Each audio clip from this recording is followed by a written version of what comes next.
So yan, KGX, kamusta kayong lahat? At kakagising lang natin mga idol bago pumasok, gawa tayo ng video. Ngayon mga idol, no?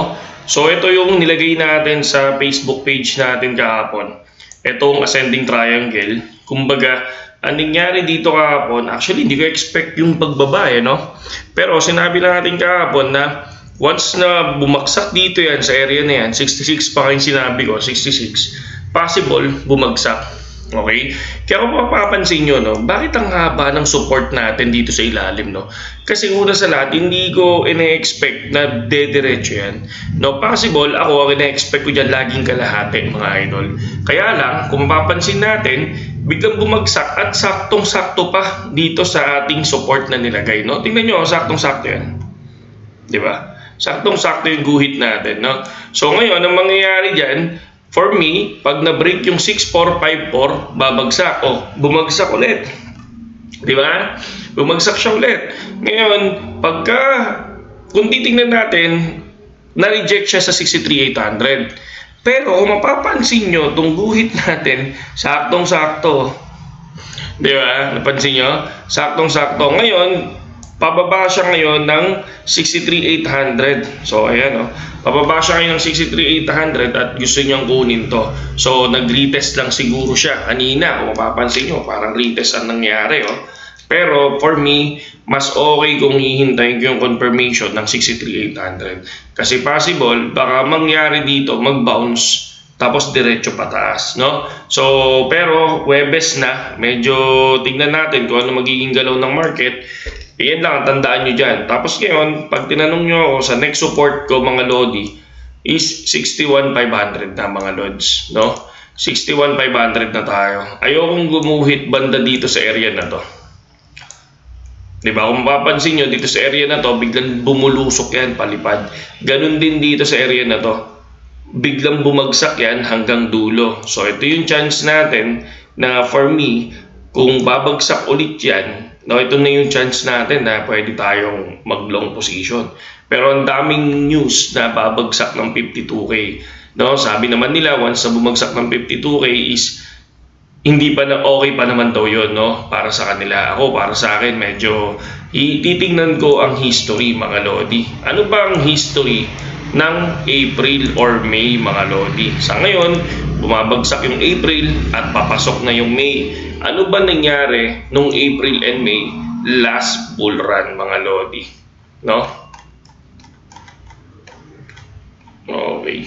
Ano nangyari?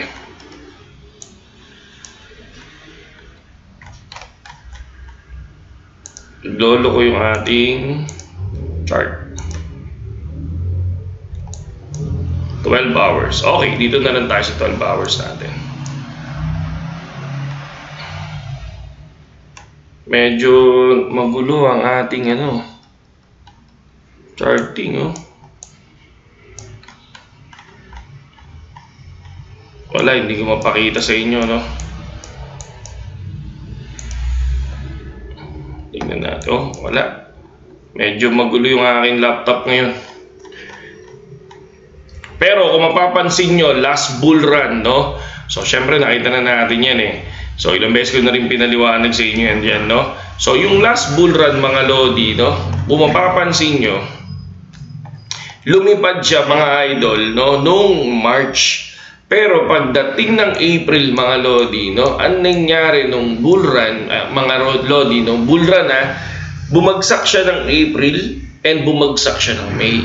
Yung pinakamalalim na bagsak is May noong 2021. Laglag yan, mga Lodi. Nag-start ang recover ng June. Okay? Pero, iba yung senaryo kasi ngayon. Ano yung senaryo ngayon? No, nung last bull run, halos karaniwan, retail, no? At konti lang yung mga institution na nagtitrade. Ngayon kasi, kakaiba. Meron tayong ETF, no? Tapos na yung halving.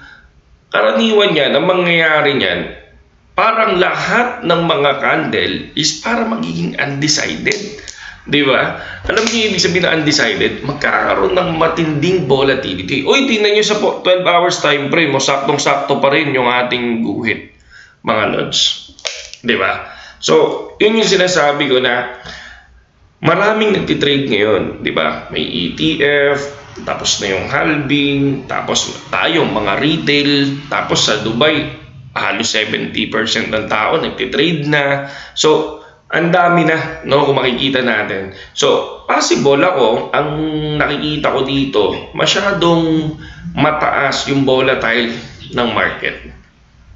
Ganunan talaga yan. Kaya sabi nga nila, ito yung isa sa pinaka-danger, no? Danger candle or danger market na nangyayari ngayon sa Bitcoin. Kasi parang hindi natin alam kung saan ba ito patungo, no? Kung gaano ba kalaki yung ibababa at gaano ba kalaki yung iaangat. Ganun siya. Yun yung nakikita dito kahit sino, yung ibang mga trader din na tinitingnan ko. No, ako rin ganito, no. Pero ako ang pinaka susi ko para hindi ako masunog, gumuguhit ako. No? Once na gumuhit ako at tinamaan yung guhit ko at nakikita niyo naman yun mga lodi, no? Yun yung sinusunod ko.